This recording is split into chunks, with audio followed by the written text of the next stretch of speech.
Assalamualaikum warahmatullahi wabarakatuh. Halo teman-teman semua, perkenalkan nama saya Hilda Maulida dengan NIM 211300006. Kali ini saya akan mempresentasikan proposal saya mengenai PrivacyNet, jejaring sosial berbasis privasi, yang diusulkan oleh saya sendiri, Hilda Maulida, dengan dosen pengampu Bapak Dr. Soekardi, Magister Teknik. Logo produk. Nah, logo yang saya buat untuk proposal ini yaitu seperti ini, PrivacyNet. Pokok-pokok pembahasan yang akan saya bahas kali ini yang pertama, eksekutif summary seperti rangkuman dari PrivacyNet itu sendiri. Yang kedua, pendahuluan. Yang ketiga, deskripsi usaha. Yang keempat, metode pelaksanaan. Dan yang kelima, penutup. Nah, PrivacyNet itu sendiri adalah sebuah inovasi dalam jejaring sosial yang hadir sebagai solusi untuk mengatasi isu-isu privasi dan keamanan pengguna dalam era digital yang semakin berkembang. Latar belakangnya adalah kekhawatiran yang semakin meningkat terkait privasi pengguna di jejaringan sosial konvensional. PrivacyNet ini bertujuan untuk menciptakan jejaring sosial berbasis privasi yang menggabungkan teknologi keamanan tinggi, enkripsi end-to-end, dan penghapusan data yang tidak diperlukan. Ini akan memberikan kendali lebih besar kepada pengguna atas data pribadi mereka dan memberikan lingkungan yang aman. Produk utama yang akan dihasilkan oleh PrivacyNet adalah platform jejaring sosial yang fokus pada privasi dan keamanan pengguna. Nah, PrivacyNet ini ada berbagai dua jenis yang berbentuk seperti aplikasi dan juga web. Kemudian, pendahuluan. Latar belakang dari pembuatan PrivacyNet ini yaitu di era digital yang semakin maju, penggunaan internet di seluruh dunia semakin rentan terhadap pelanggaran privasi dan keamanan data. Masalah ini semakin diperparah oleh berbagai skandal data dan insiden kebocoran informasi pribadi yang melibatkan perusahaan teknologi besar, seperti media sosial, serta pelanggaran data yang semakin mahir. Peningkatan kekhawatiran ini telah mendorong permintaan kuat untuk alternatif yang lebih aman dan terpercaya dalam jejaring sosial.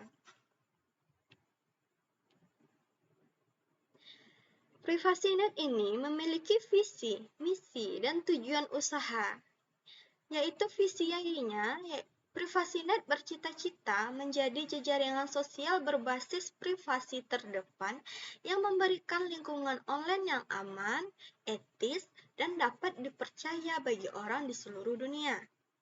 Misinya memberikan platform yang memprioritaskan privasi, keamanan, dan kontrol pengguna atas data pribadi mereka.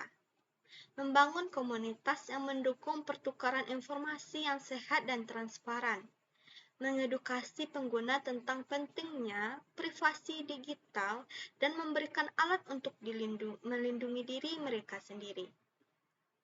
Dengan tujuan usahanya yaitu mendirikan solusi yang memenuhi standar keamanan dan privasi tinggi, termasuk enkripsi end-to-end, kontrol data yang kuat, dan pengawasan transparan. Tujuan yang berikutnya yaitu membangun basis pengguna yang besar dan beragam di seluruh dunia, memastikan pertumbuhan dan keberlanjutan perusahaan dengan fokus pada keuntungan berkelanjutan dan etika bisnis, menjadi pemimpin dalam edukasi privasi digital, dan menjadi sumber yang dipercayai untuk informasi, privasi, dan keamanan. Nah, di sini memiliki analisis SWOT. Yang pertama, strength, kekuatan. PrivacyNet ini fokus pada privasi dan keamanan yang kuat. Kemudian pengalaman penggunaan yang ramah, tim pengembang berbakat dan ahli dalam privasi digital, strategi pemasaran yang efektif. Weakness, kelemahannya dari PrivacyNet ini, persaingan dengan jaringan sosial besar yang sudah mapan. Yang kedua, dibutuhkan sumber daya yang signifikan untuk membangun dan mempertahankan infrastruktur yang aman. Yang ketiga, membutuhkan waktu untuk mencapai pertumbuhan besar dalam jumlah pengguna. Opportunities atau peluang. Peluang yang pertama yaitu meningkatnya kesadaran akan privasi pengguna. Yang kedua, permintaan yang terus meningkat untuk platform privasi. Yang ketiga, kemitraan dengan organisasi yang mendukung privasi digital. Kemudian, threats atau ancaman. Ancamannya yaitu pelanggaran keamanan dan perubahan regulasi yang dapat mempengaruhi bisnis. Yang kedua, perubahan tren dan profesi pengguna. Yang ketiga, persaingan sengit di pasar jaringan sosial. Nah, strategi perusahaan kami yaitu berfokus pada inovasi teknologi untuk meningkatkan keamanan dan privasi pengguna. Berinvestasi dalam kampanye pemasaran yang menyasar kelompok yang memprihatin tentang privasi. Yang ketiga, mengembangkan kemitraan dengan organisasi advokasi privasi dan sumber daya edukasi. Yang keempat, membangun komunitas pengguna yang kuat untuk mendukung pertukaran ide dan informasi yang sehat. Yang kelima, memantau perubahan regulasi dan memastikan kepatuhan penuh dengan standar privasi yang berlaku. Yang keenam, strateginya yaitu menerapkan strategi pertumbuhan yang berkelanjutan untuk memenuhi dan melebihi tujuan bisnis jangka panjang. Kemudian deskripsi usaha. Deskripsi usaha itu yang pertama, bidang usaha. PrivacyNet ini beroperasi di sektor teknologi dan media sosial. Ini adalah platform berbasis web dan aplikasi yang memungkinkan pengguna untuk berinteraksi, berbagi konten, dan berkomunikasi dengan teman, keluarga, tanpa harus khawatir akan penyalahgunaan data pribadi mereka. Yang kedua, jenis produk. Nah, di jenis produk ini memiliki dua jenis, yaitu pertama aplikasi dan kedua situs. Dengan aplikasi ini, PrivacyNet menyediakan aplikasi mobile yang dapat diunduh dan diinstal pada perangkat seluler, seperti smartphone dan tablet. Aplikasi ini memberikan pengguna pengalaman jaringan sosial yang aman dan available pada perangkat seluler. Kemudian jenis yang kedua yaitu situs web PrivacyNet. PrivacyNet juga menyediakan situs web yang dapat diakses melalui browser web di berbagai perangkat. Situs web ini menyediakan akses cepat dan mudah ke fitur-fitur kami yang menyediakan pengguna untuk tetap aman dan terlindungi secara online.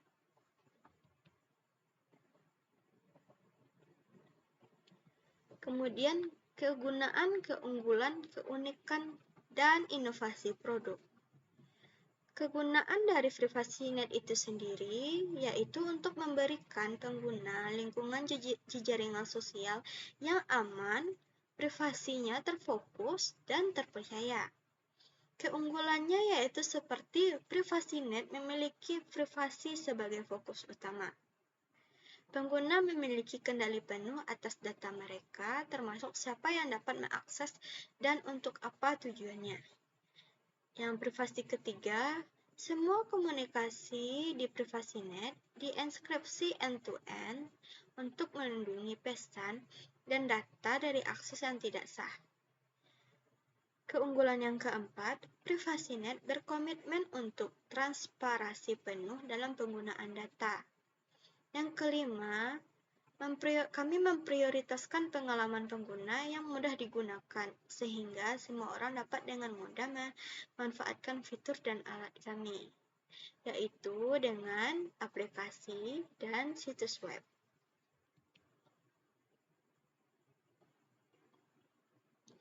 Keunikan dari PrivacyNet. Kami memiliki keunikan yang mendedikasikan diri untuk menjaga privasi pengguna sebagai prioritas utama, tidak hanya sebagai fitur tambahan.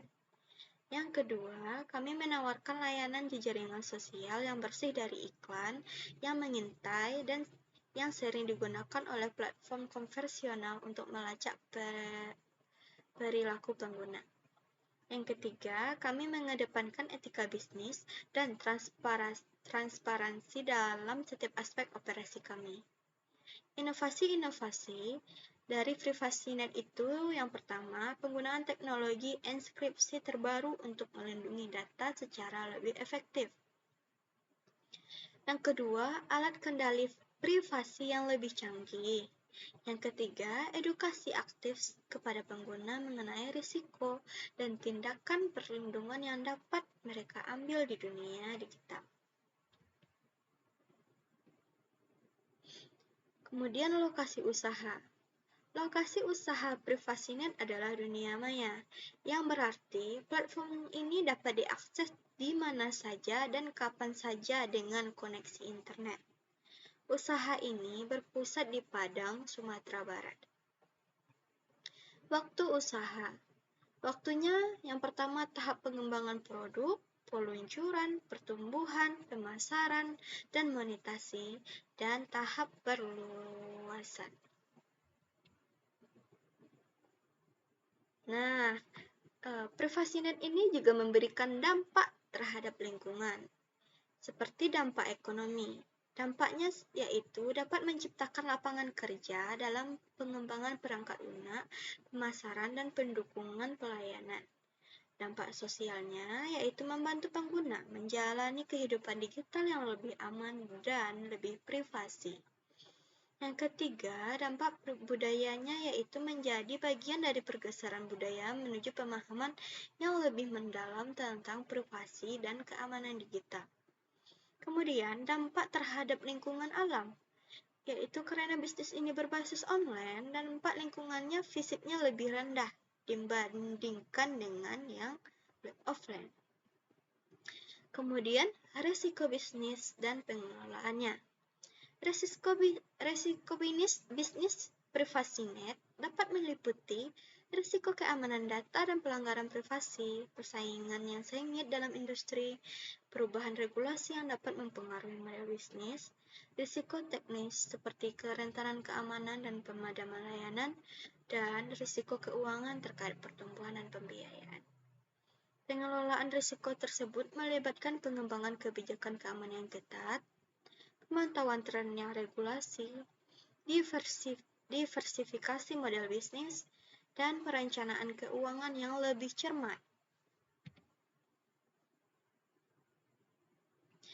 Nah, metode pelaksanaannya, yang pertama rencana pemasaran. Target konsumen kami yaitu ditunjukkan untuk pengguna internet yang sangat prihatin tentang privasi digital mereka. Sasaran utama kami adalah individu yang ingin menjaga kontrol penuh atas data pribadi mereka dan menghindari risiko pelanggaran privasi, baik itu dari kalangan muda, tua, dan yang kedua, wilayah pemasaran. PrivacyNet ini akan tersedia secara global dan dapat diakses di seluruh dunia. Kami akan fokus pada negara-negara dengan kebijakan privasi yang lebih ketat, serta di pasar di mana kekhawatiran privasi pengguna yang cukup besar. Yang ketiga, situasi persaingannya.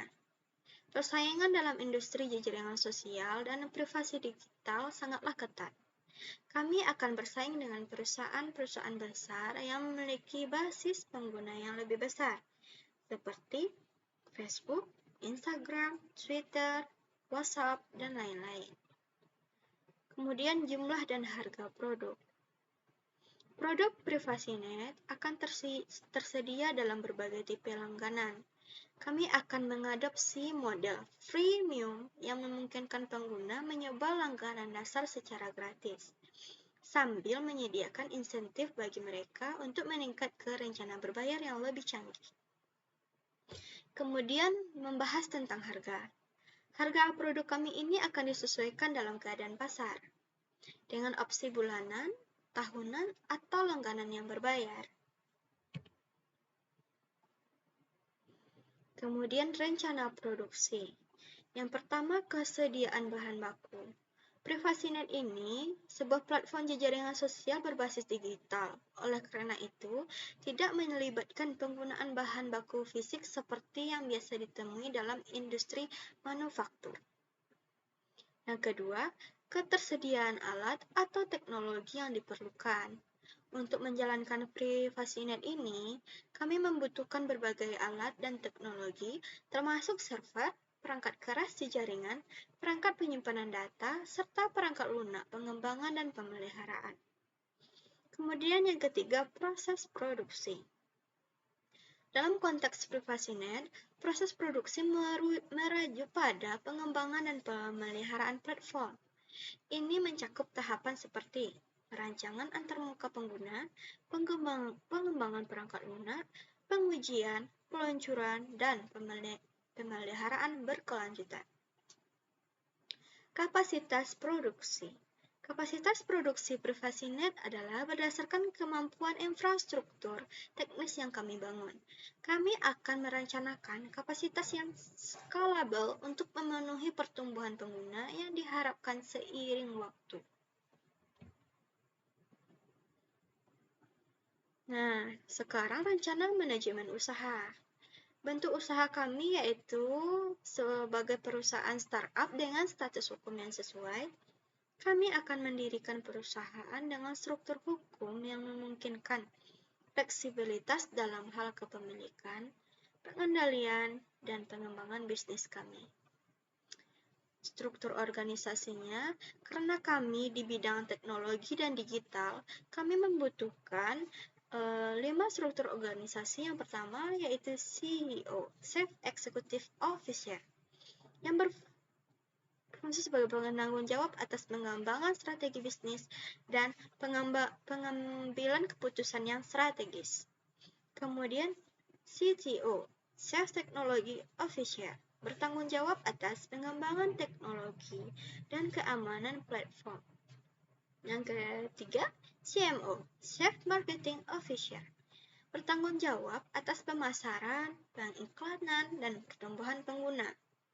Yang keempat, COO, Chief Operation Officer, yang bertanggung jawab atas operasi sehari-hari dan manajemen proyek. Yang kelima, GCO, Chief Security Officer, yang bertanggung jawab atas keamanan data dan pengguna dan privasi pengguna. Kemudian tim pengelola seperti sebelumnya, bentuk struktur organisasinya yaitu yang kami butuhkan, tim pengelolanya CEO, CTO, CMO, COO, CSO. Nah, rencana UKM Mitra. Rencananya kami akan menyediakan platform yang aman dan terpercaya bagi UKM untuk mempromosikan bisnis mereka. Mendukung UKM dalam mengelola data pelanggan mereka dan kepatuhan terhadap peraturan privasi. Yang ketiga, mengintegrasikan alat-alat yang berguna bagi UKM untuk meningkatkan kehadiran online mereka dengan aman. Rencana keuangan. Yang pertama, kebutuhan investasi dan modal kerja. Ini masih perencanaan. Yang pertama, pengembangan platform. Yang kami butuhkan yaitu pengembangan aplikasi dan situs web, sekitar anggaran 50 juta, keamanan dan enkripsi data, pengembangan server dan infrastruktur, uji coba dan pengembangan lanjutannya. Kemudian pemasaran dan promosi awal, seperti kampanye pemasaran digital, acara peluncuran dan promosi, pemasangan iklan online.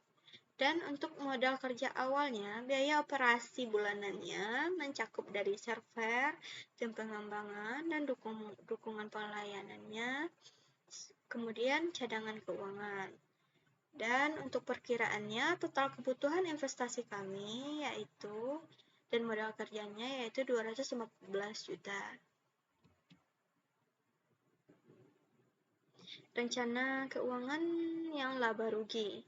Total pendapatannya yang berlangganan premium nanti dalam penggunaan 6 bulan pertama, iklan dan sponsorship, kemitraan dan layanan tambahan, total biaya operasi bulanan dari gaji tim pengembangan dan dukungan, biaya server dan infrastruktur, pemasaran dan promosi, dan biaya operasional lainnya. Rencana laba rugi bulanannya dari pendapatan bulanan, biaya operasional bulanan, laba bersih bulanan. Rencana laba rugi untuk 6 bulan pertama dari total pendapatan, total biaya operasi, dan laba bersih 6 bulan pertama. Analisis break-even point. Nah, di analisis break-even point ini, kami akan menghitung dari total biaya tetap, dibagi harga jual per pengguna dikurang biaya variabel per pengguna. Estimasi penggunaan di 6 bulan pertama, harga jual per penggunanya, biaya operasi per pengguna, total biaya tetapnya, dan berapa analisa perkiraan BIP-nya. Dan kami menganalisa perkiraannya ya break-even point-nya sekitar 5,714 pengguna.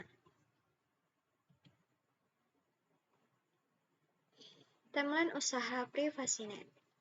Timeline yang pertama di bulan 1 dan kedua, kami akan melakukan pengembangan konsep Privasinet, yaitu dari penelitian pasar untuk pemahaman kebutuhan pengguna, yang kedua identifikasi kelemahan dan kekurangan jaringan sosial yang ada, yang ketiga perumusan visi, misi, dan nilai-nilai Privasinet. Kemudian di bulan yang ketiga dan keempat, yaitu perencanaan bisnis dan modal keuangan, yaitu yang pertama pengembangan rencana bisnis yang komprehensif, penentuan modal keuangan, proyeksi pendapatan dan biaya, analisis proteksi keuntungan dan risiko bisnis. Dan pada bulan ke-5 dan sampai ke-8 kami akan melakukan pengembangan platform dari rekrutmen tim pengembangan dan desainer, desain dan pengembangan platform Privasinet, implementasi fitur-fitur keamanan dan privasi yang inovatif, uji coba internal dan perbaikan berdasarkan umpan balik. Kemudian di bulan ke-9 dan ke-10 yaitu peluncuran beta Privasinet. Peluncuran versi beta kepada sejumlah pengguna yang terbatas, pemantauan kerja dan keamanan platform. Yang ketiga, pengumpulan umpan balik pengguna untuk perbaikan yang lebih lanjut. Kemudian pada bulan yang ke-11 sampai bulan yang ke-12, kami akan melakukan pemasaran dan promosi. Bulan yang ke-13, kami akan melakukan peluncuran resmi Privasinet, yaitu peluncuran resmi platform untuk publik, pemantauan kinerja dan skala platform, penanganan masukan dan umpan balik dari pengguna. Dan bulan ke-14 sampai ke bulan 18, kami akan berencana melakukan evaluasi dan perbaikan yang terjadi dalam kasus-kasus dari Privasinet. Dan bulan ke-19 sampai bulan 24, kami akan melakukan ekspansi dan peningkatan fungsi.